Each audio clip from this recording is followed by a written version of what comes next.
back. I'm Tedward, and today, thanks to Bond Group in Waltham, Massachusetts, we're driving one of my favorite VH platform Aston Martins.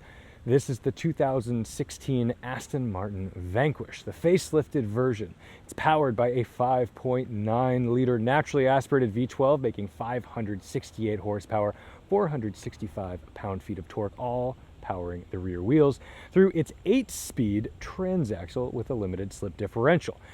That means this car is poised, balanced, and extra. But one of the greatest things about the Vanquish over its Vantage or DB9 brethren is that the Vanquish uses carbon fiber body panels. It's lighter, it's more exotic, and it's a heck of a lot more expensive. In fact, in 2016, the MSRP before options was somewhere just south of $290,000.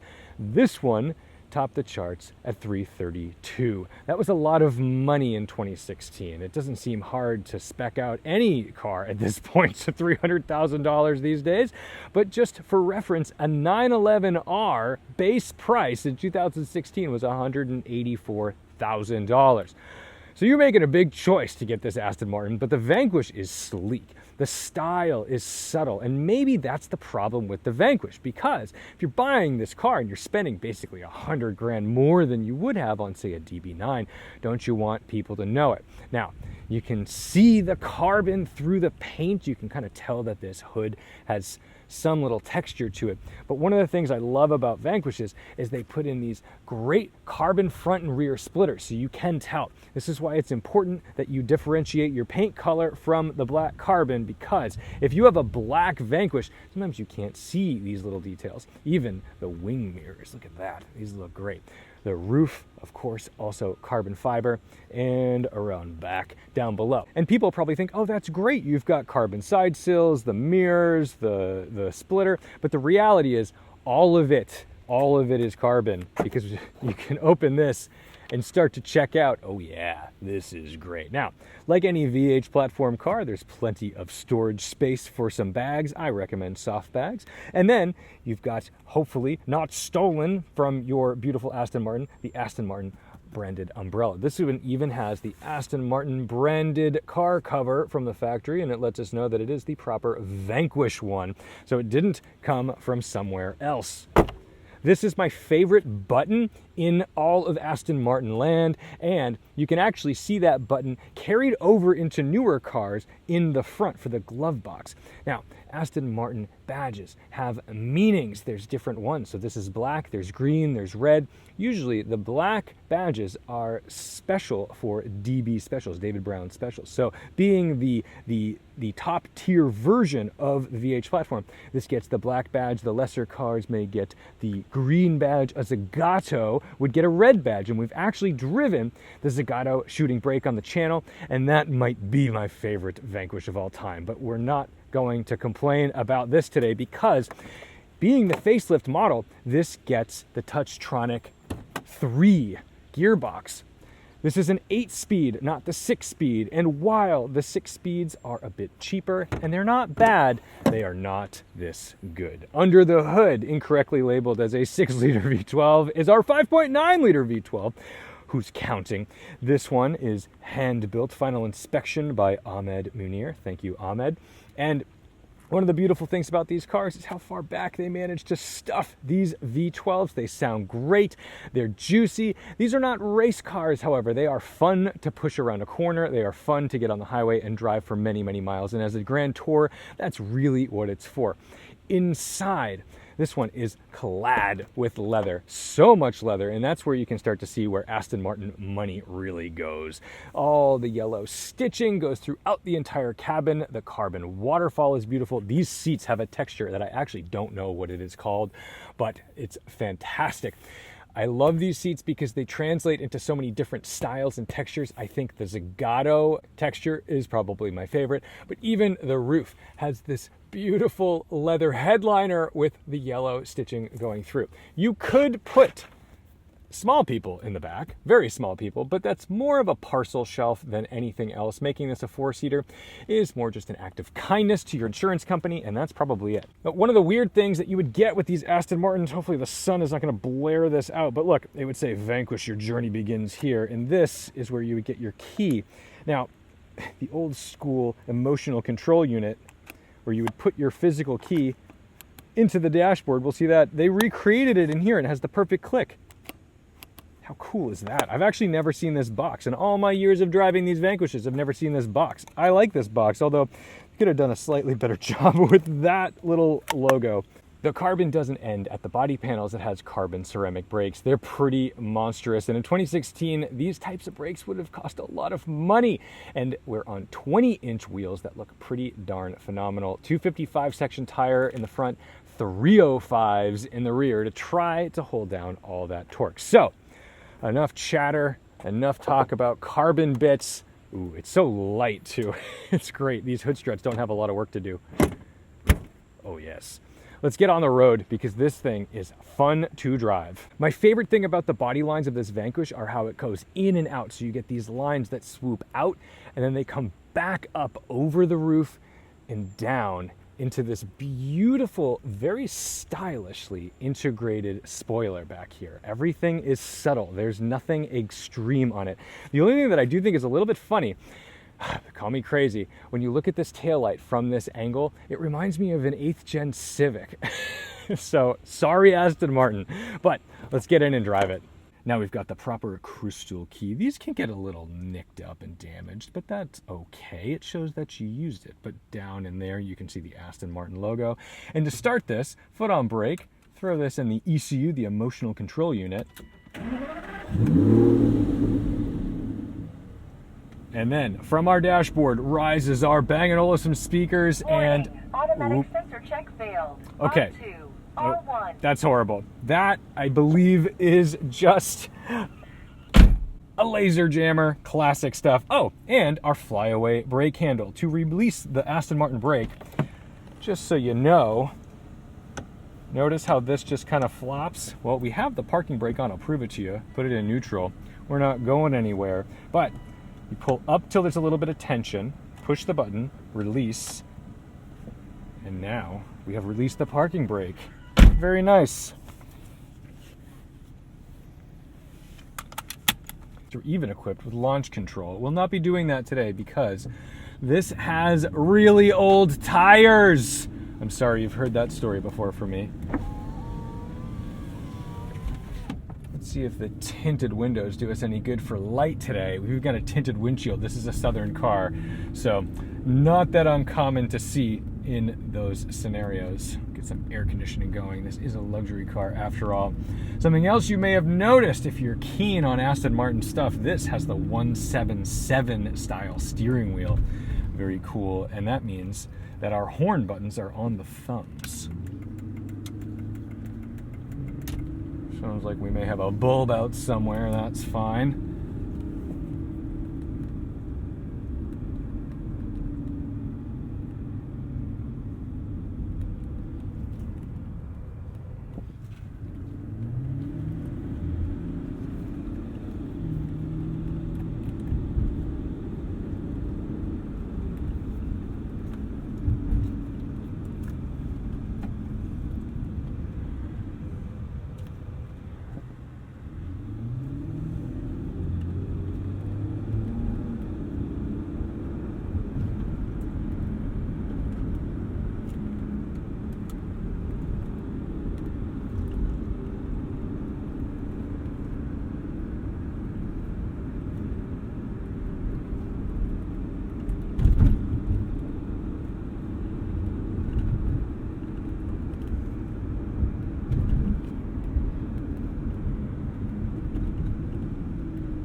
That is why the 8-speed is better. It's not because it has more gears, it's because this 8-speed shifts so much better, so much more modern than the 6-speed. It's fast, it goes right when you tell it to. I mean, it's no PDK, but it does sound fantastic. And it allows you to control this car just a little bit more.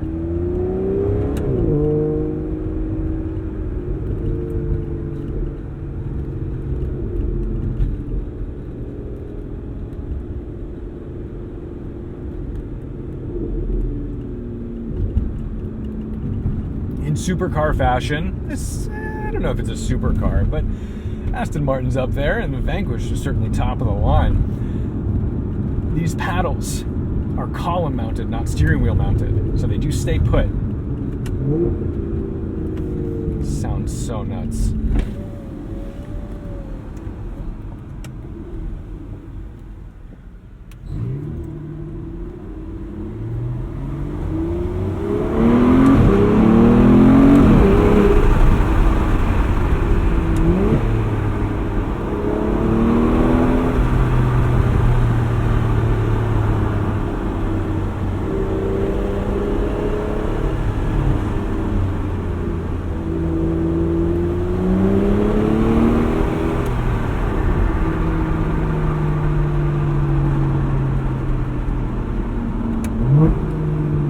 Okay, great engine, great transmission, but we're about to approach the literal hurdle that this car does need to jump over, because this is the days before nose lifts, and it has a very large front splitter, so we're going to be really cautious here. Oh yes.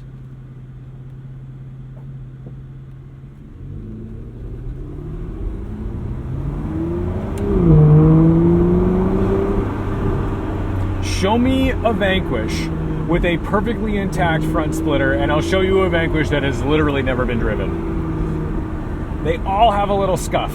They all do. If they've got some miles on them, they've all touched something. This one's much lower. We're good.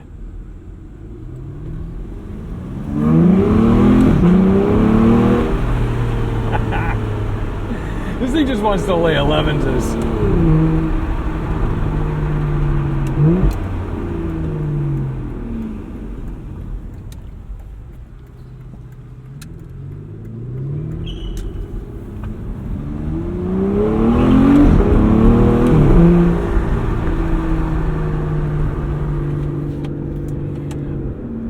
I told you the tires are a little old.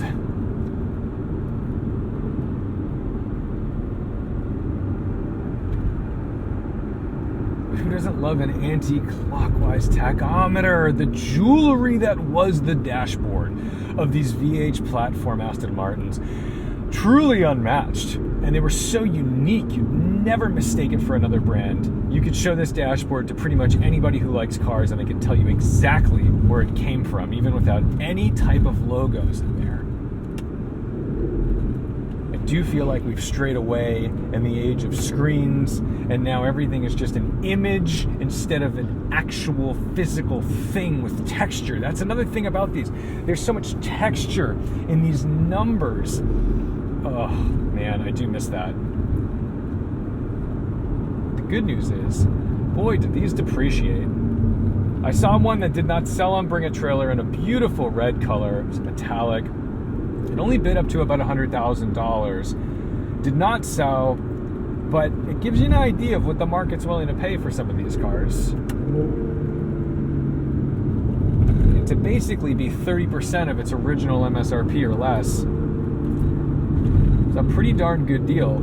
You just have to be able to stomach some of the pain that comes along with maintaining, owning, and actually using one of these cars.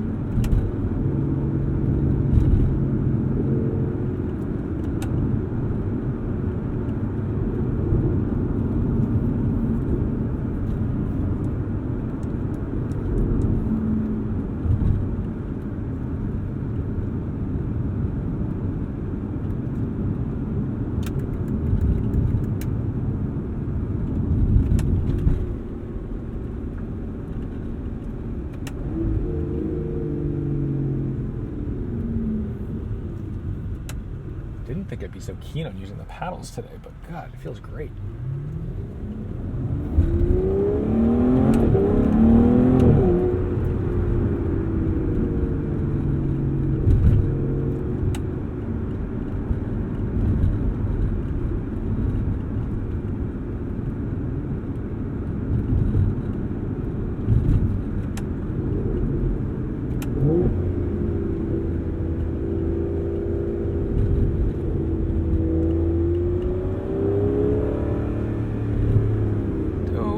Something. Luckily we cleared it.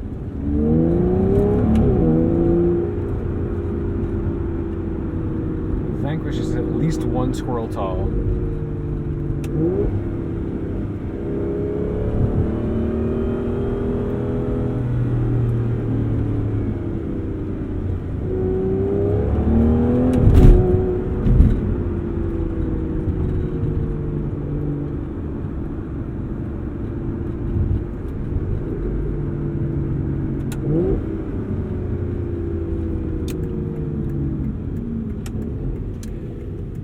Part of slow speed, low gear, high revs is theater. Part of it is also, there's a lot of people that walk their dogs on that road, and you just want to let them know in case they're taking up the middle of the road. This actually has a pretty phenomenal turning radius, and you get a rear view camera, which is nice.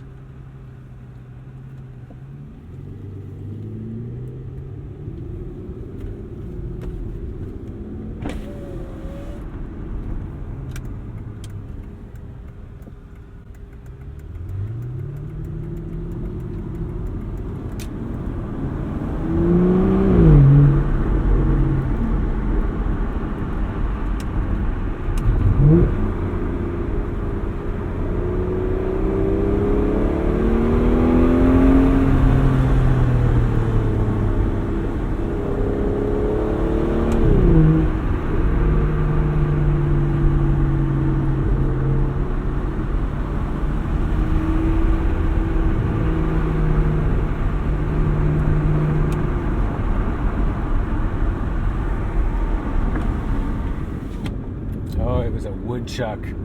It's 1 woodchuck tall.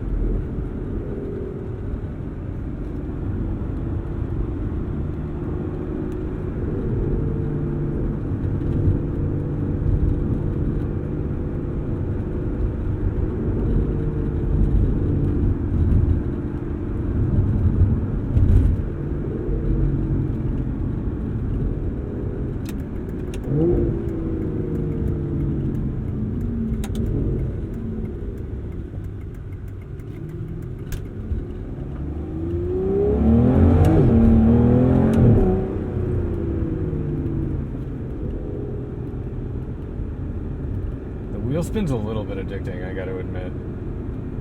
Maybe I don't want this on sticky tires. Maybe I want this to just slither its way away under hard acceleration. But okay, you're not buying this car to putt around. You want to take it out to some faster roads. This wheel takes a little bit of getting used to. I just did the goofiest shuffle steer. That was embarrassing. Feel free to make fun of that. I'm okay with it. That was dumb. Okay, suspension. This is a great test on the little dig. So we got to be careful of 2 things. We don't want to damage any wheels, and we don't want to hit our front splitter on anything taller than we think it is.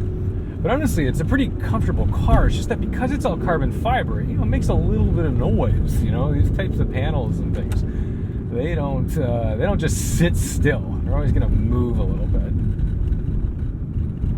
So, them's the brakes when it comes to stuff like this.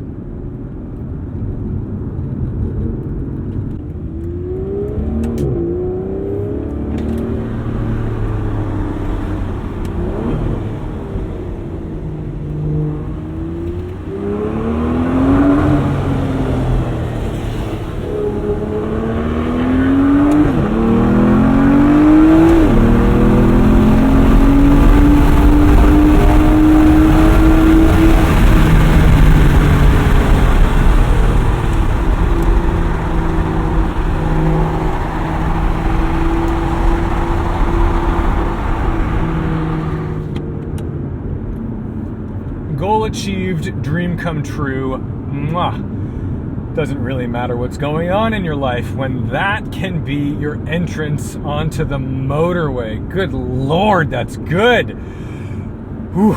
Say what you want about these Aston V12s. Oh, it's just a couple of welded together Ford Mondeo V6. No. They are great. They are fantastic. They don't sound like the Italians. They sound refined. They sound distinct. They sound grunty. Oof. Oh my goodness. And that's the thing. This is a stock exhaust. You want to really let this puppy rip? It'll do it. And well, if it isn't the consequences of my own actions. The low fuel light. These are thirsty.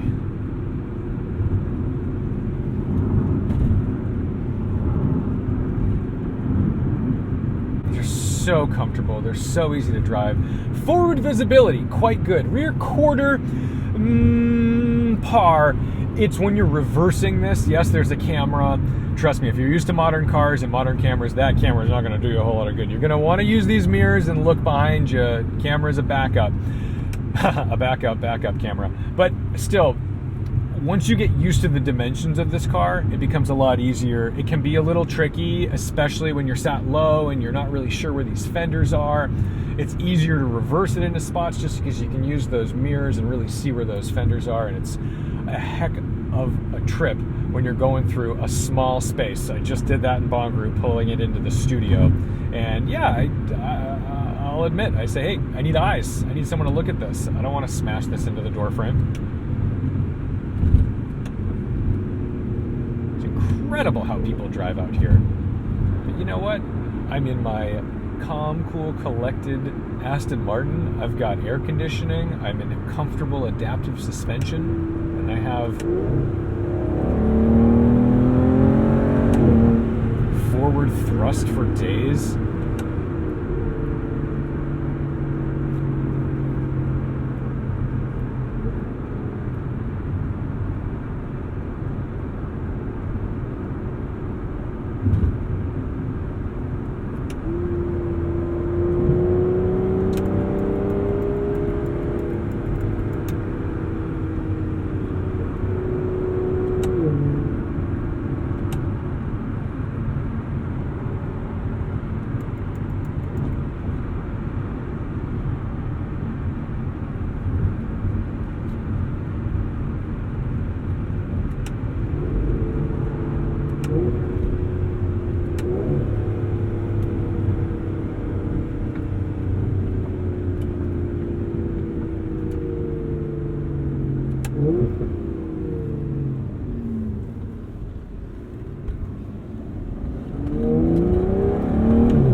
The first time I drove one of these cars, I remember feeling so uncomfortable. I was nervous.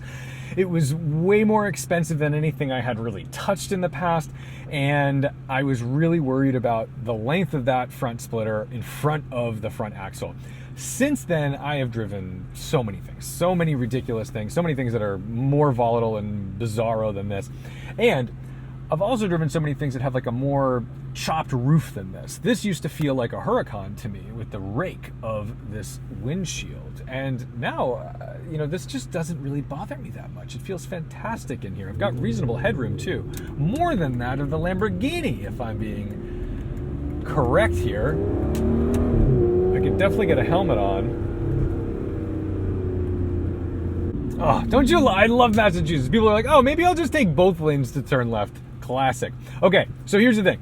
Let's talk values, because you can get DB9's Vantages for like basically no money. Basically half the price. Yeah, probably half the price of this. Is it different enough? I think style-wise, if you can't clock the difference between a Vanquish and a DB9, don't bother with the Vanquish. Like, it will never matter to you. I think if this appeals to you, if you're someone who's a connoisseur who really looks at this and says, oh, that's the car, I have to see this in my driveway, then you can't do without it. I think this car also behaves in a way